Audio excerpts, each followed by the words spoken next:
Nas questões que foram abordadas na prova do Enem sobre MHS, a gente tinha a aplicação de pêndulo simples e de sistema massa-mola, certo? Quando falava sobre pêndulo simples, a gente era exposto à pergunta relacionada a período e a frequência desse pêndulo simples. Lembra que a gente está falando sobre a parte de ondulatória, tá? Porque pêndulo como um todo pode aparecer dentro de cinemática, dentro de dinâmica, dentro de energia. Aqui em ondulatória, nos movimentos harmônicos simples, a gente tem que resolver as lacunas de período e frequência desse pêndulo, beleza? E vamos lembrar que um pêndulo simples, antes de tudo, né, é um fio, olha só, um fio, que no final desse fio tem amarrado um corpinho, uma massinha que fica oscilando em função da força-peso e da força de tração. Então a gente tem a força-peso e a força de tração fazendo esse corpo aí oscilar. Um apontando na resultante centrípeta e o outro apontando ali na resultante tangencial. Nem vou aprofundar esse tópico porque a gente vai ter aula de revisão de dinâmica, tá? Mas vamos lá. Esse pêndulo simples, para ser classificado um pêndulo simples, ele tem que ter tudo isso que eu falei até agora, mas esse ângulozinho aqui, ó, ele não pode passar de 10 graus. Então é um pêndulo que oscila, certo? Com amplitudezinha muito pequena. E quanto à amplitude, a gente tem que lembrar que a amplitude do pêndulo simples ele sempre é constante, beleza? Ele sempre tem o mesmo valor de energia, porque é um sistema sem dissipação. E falando de energia, associando a ondulatória, a gente lembra que a energia mecânica ela sempre será constante nesse pêndulo simples. E perceba que os valores de energia potencial e de energia cinética é que a gente vai perceber a variação. No ponto mais baixo, perceba que eu tenho aqui a energia potencial nula, só que em contrapartida eu tenho a velocidade máxima desse móvel, ou seja, eu tenho a energia cinética máxima. E nos pontos de extremidade, de máxima abertura desse pêndulo, né, nós temos aqui o valor de energia cinética como sendo nulo, porque ele para voltar, e energia potencial máxima, porque ele tem ali máxima energia potencial gravitacional, máxima altura, certo? Mas o ponto aqui da parte de ondulatória é a gente lembrar o que é que vai fazer a diferença no período e a frequência desse pêndulo. E a gente tem que lembrar da expressão. O período de um pêndulo simples é calculado com 2π raiz de LG. Daniel, é uma fórmula feia, né? Sim, mas se você fizer 2 ou 3 questões, você acaba incorporando os fundamentos dessa fórmula. E vem de onde esses fundamentos? O 2π vem lá do estudo da trigonometria, né? Quando a gente fala de um ciclo completo, 2π radiano, 360 graus, daí que vem. E o raiz de LG é mostrando que esse período depende do comprimento desse fio, perfeito? Então, se eu tenho um comprimento maior ou um comprimento menor, isso vai afetar no quanto esse fio, né, no quanto esse período pode aumentar ou diminuir, e também na gravidade. Então, se eu levar esse pêndulo lá para a Lua ou lá para Marte, ele vai ter um período diferente, tendo o mesmo comprimento. Então, vamos lembrar. Se eu tenho um fio muito longo, perceba que o período desse pêndulo vai aumentar. Se eu tenho um período aqui, um comprimento curto, perceba que o tempo vai diminuir. E é muito comum aparecer questões também de termologia que associam pêndulo simples falando sobre um fio que tem um coeficiente de dilatação bem acentuado. Ou seja, esse fio tem a capacidade de contrair-se ou dilatar-se ao ser exposto a uma temperatura de ambiente não muito brusca. Então, se eu estou num ambiente muito aquecido, eu espero que esse comprimento aumente. E se esse relógio de pêndulo tiver um comprimento acentuado nesse ambiente mais quente, o tempo para ele contar um período vai aumentar. Então, esse relógio vai atrasar, porque o tempo que ele leva para ir e voltar aumenta. Caso eu exponha esse fio, né, que tem um coeficiente de dilatação acentuado, ele tem facilidade de dilatar e contrair. Num ambiente frio, o comprimento desse fio vai diminuir e o tempo que ele leva justamente para ir e voltar cai. Ou seja, eu tenho aí um relógio de pêndulo que está adiantado. Ele vai, ó, com uma frequência muito acentuada. Inclusive a frequência, que é inversamente proporcional ao período, a gente encontra basicamente invertendo essa expressão. Vamos entender como é que o Enem cobrou, lá no Enem 2013, essa questão sobre pêndulo simples. Olha só. Durante uma aula experimental de física, os estudantes construíram um sistema ressonante de pêndulo simples. Olha só, sistema ressonante. Quando a gente fala sobre ressonância, eu estou falando dois corpos que estão oscilando com a mesma frequência. Então, fenômenos ondulatórios podem aparecer aqui também, ó, o estudo da ressonância, beleza? As características de cada pêndulo são apresentadas no quadro e inicialmente os estudantes colocaram apenas o pêndulo A para oscilar. Então perceba que o pêndulo A, que tem uma massa M e um comprimento L, ele ficou oscilando ali, ó. Pem, pem, pem, pem. Daniel, dá para a gente calcular a frequência de oscilação desse pêndulo? Dá. É só você fazer, ó, 1 sobre 2π raiz de GL. Lembrando que os fatores que influenciam a frequência desse pêndulo oscilar mais ou menos é a gravidade e o comprimento do fio, beleza? Então a gente está relacionando de certa forma o peso e a tração, né? Daniel, me diz uma coisa. Se eu tenho a gravidade igual para todo mundo, mas comprimentos diferentes, o que é que vai influenciar? O comprimento. Perceba que a massa estando igual ou diferente, isso pouco importa na frequência desse pêndulo.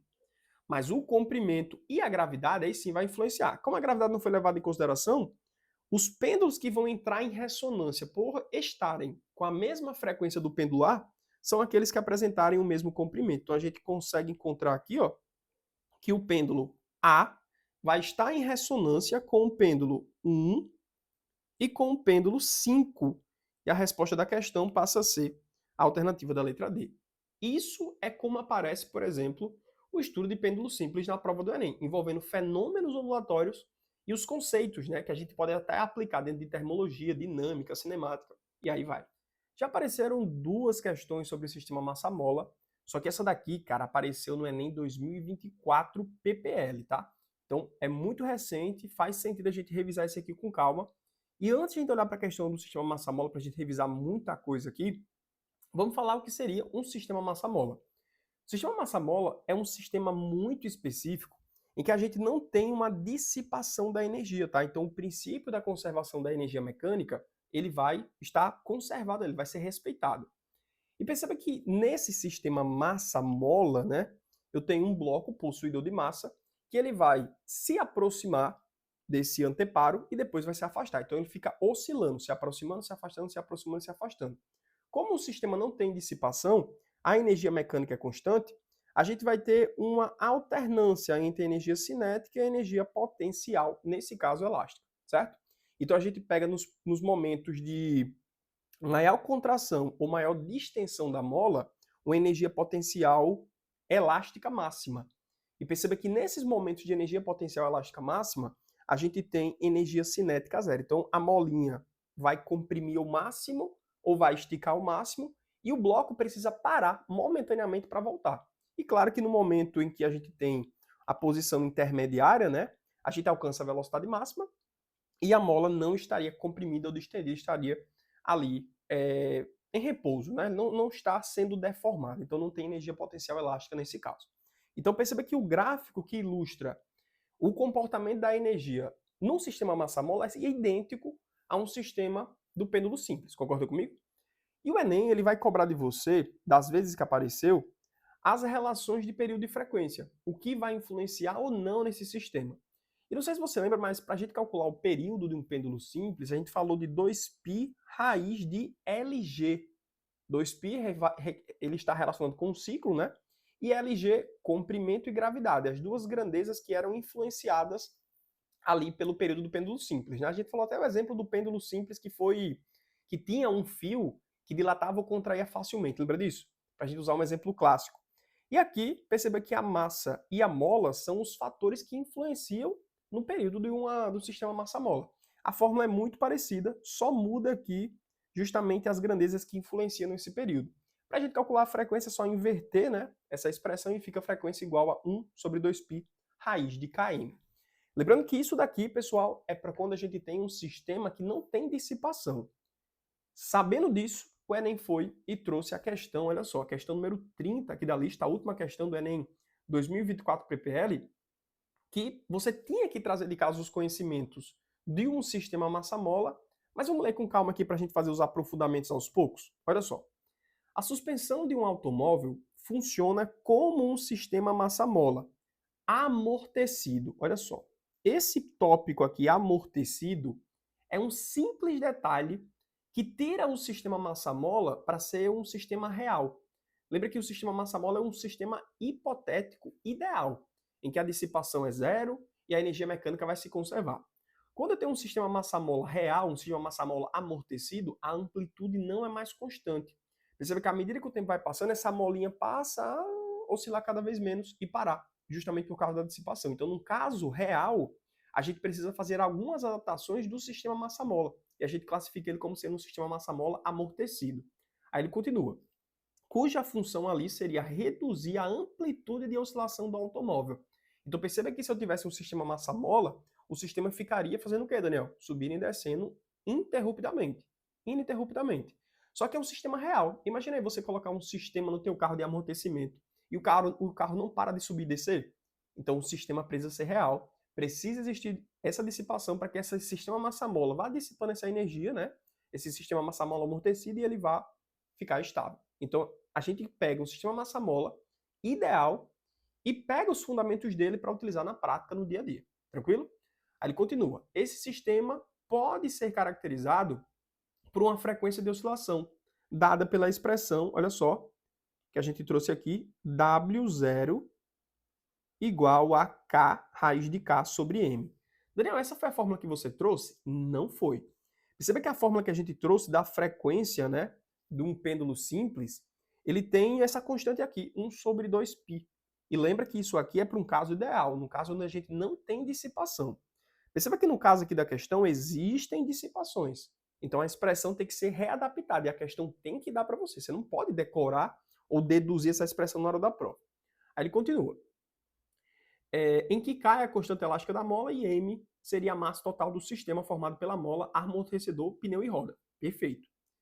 A suspensão do automóvel é originalmente dimensionada para que a relação do ômega0, do W0 ali, que é a frequência de oscilação, além disso, um parâmetro fixo B. Vamos só repetir essa frase aqui que é importante, tá? A suspensão do automóvel é originalmente dimensionada para que a relação ômega0 e um parâmetro fixo B seja o quê?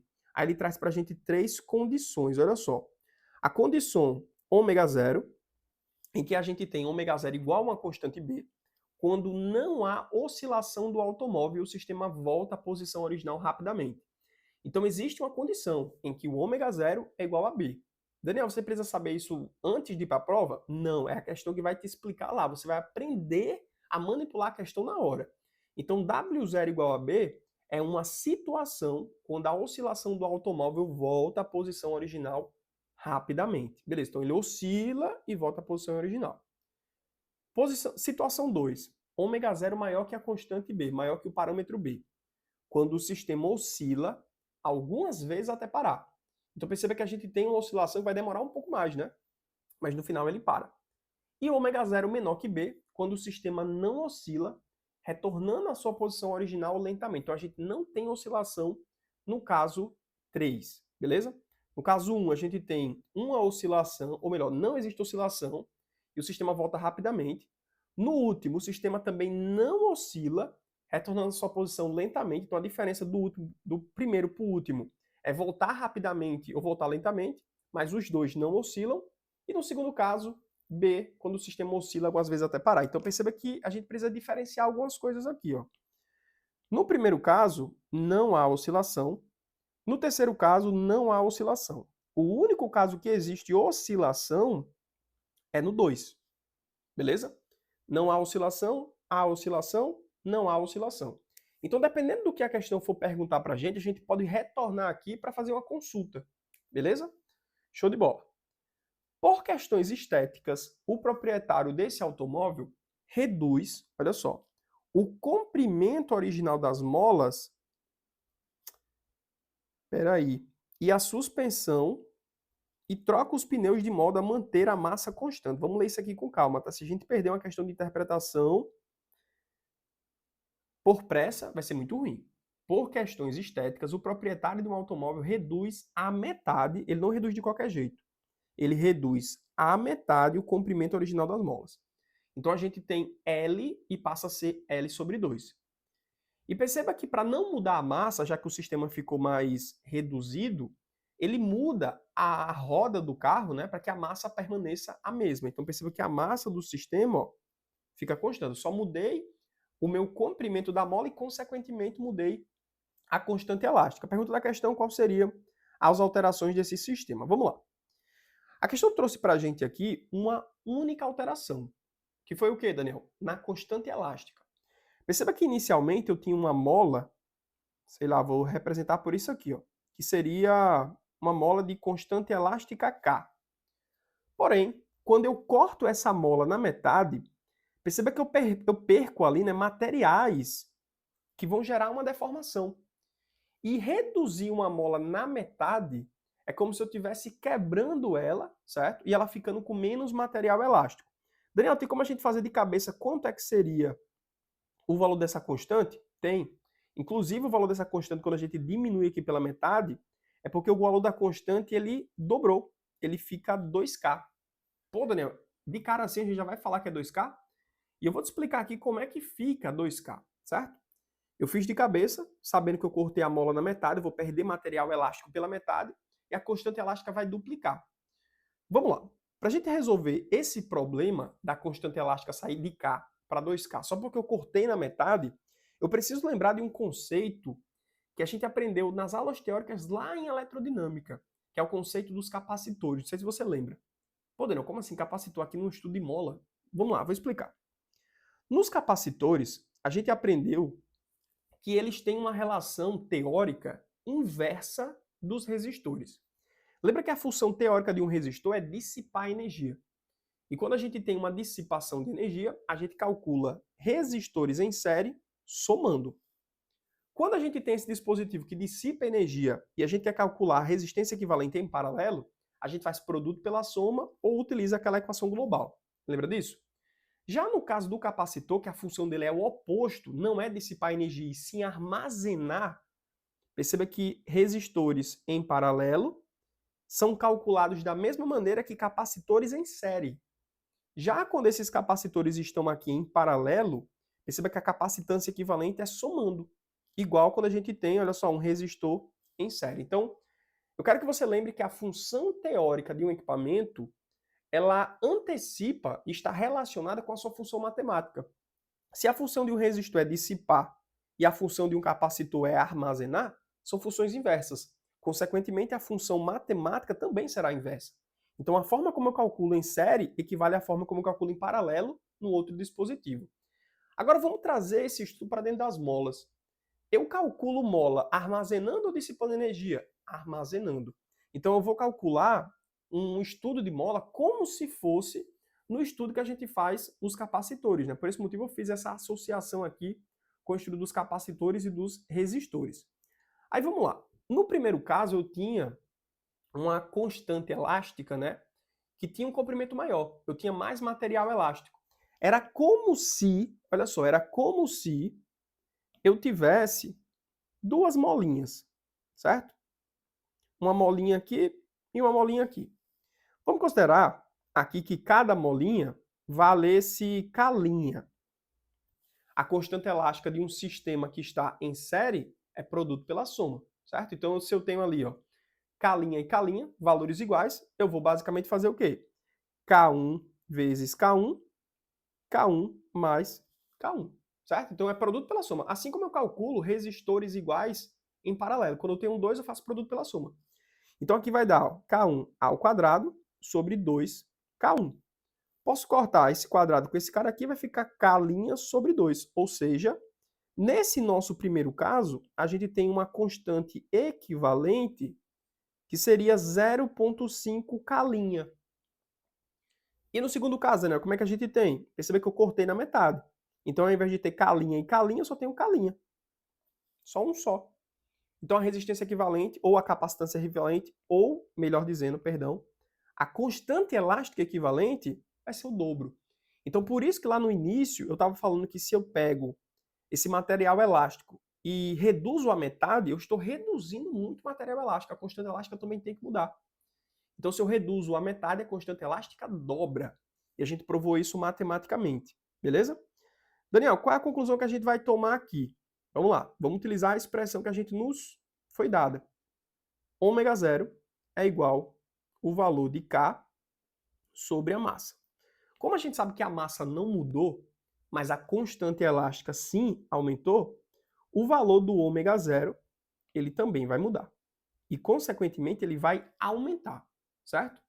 Aí vamos lá. Se eu tenho um ômega zero, olha só, após sendo maior do que o inicial, concorda comigo que isso aqui também vai aumentar o valor do parâmetro B?